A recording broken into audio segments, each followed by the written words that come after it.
So that way you get transferred to SNY, which is sensitive needs yard. Correct. Now, that's with the dropouts, Yeah. but as well as sex offenders, snitches, child molesters, everything else like that. So what was it like to then be in that type of environment? So keep in mind, this is like 97, right? It's a completely different time from the way things are right now. I would say at least 90% of the yard is all like gang dropouts. So you have Sureños, Norteños, dropouts from the NF, dropouts from the Mexican Mafia. I would say about 90% of the people on those yards during those years were ex-gang members that no longer wanted to be in gangs or something happened. And then, these other people that you mentioned, you don't go seeking these people out. And those people, if anything, they're like hiding and trying to like program and, they're not trying to be on the yard around, gangsters or ex-gangsters, you know what I mean? So you don't know who they are and you're not really going out there to try to find out who they are anyway. Okay, now while you're at SNY, you run into a bunch of high profile people. Erik Menendez of the Menendez brothers. Yeah, I played handball with him on the on a little small yard when I was kind of in transition before they let me out to the main line of the non-active side. He was in there for like contraband, and obviously everybody knows who he is, right?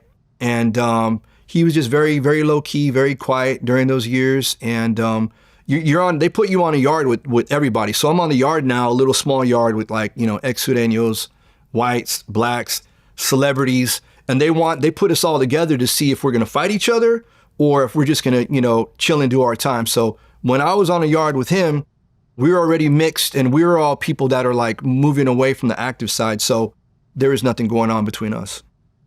I mean, what's your take on the whole Menendez brothers thing? Because they may actually get their sentence reversed and they might actually get out sometime soon. I mean, I know they've been down for a really long time. Like 35 years or something. I do believe everybody deserves a second chance, except sex offenders. I don't think sex offenders deserve a second chance. Them, obviously, they're accused of something very, very sinister. They killed their parents with killing shotguns. Their parents, whacking their parents. I don't know if they did or they didn't. No, they did. Yeah. Well, but the reason is because they claimed their father was molesting them.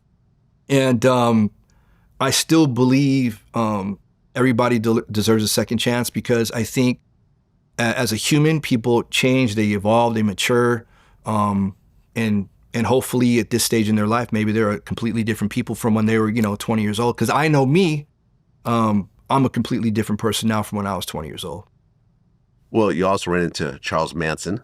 I walked by Charles Manson in the Corcoran Shoe. So over there, you have the Corcoran Shoe, you have the PHU was one unit. I think they had Sirhan in there too. So during those years, 93, 94, the PHU had like, very high level celebrities. So like Manson was in there, Sirhan was there.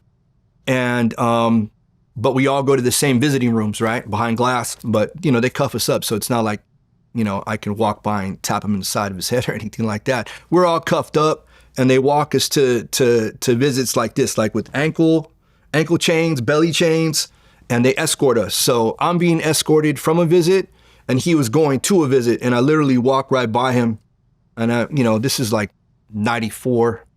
And he was just a little old man. I mean, by that time, he's obviously, I don't know how old he is now, but. Well, he's dead now. Yeah. Oh, yeah. So he's tiny. He's a little old man, like literally like 5 feet tall.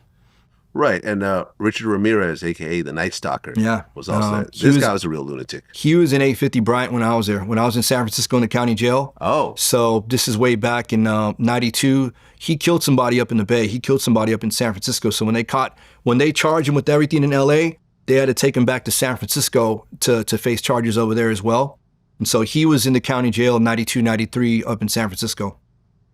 Okay, now when you were in SNY, any incidents or is it fairly peaceful? At this point, it's like cruise control. Okay. I'm really going out to the yard, doing my thing, staying away from everybody. I played sports, I worked out, I had a job. So I wasn't even on the yard a lot. At that time, the whole purpose of going that route was to program and get out.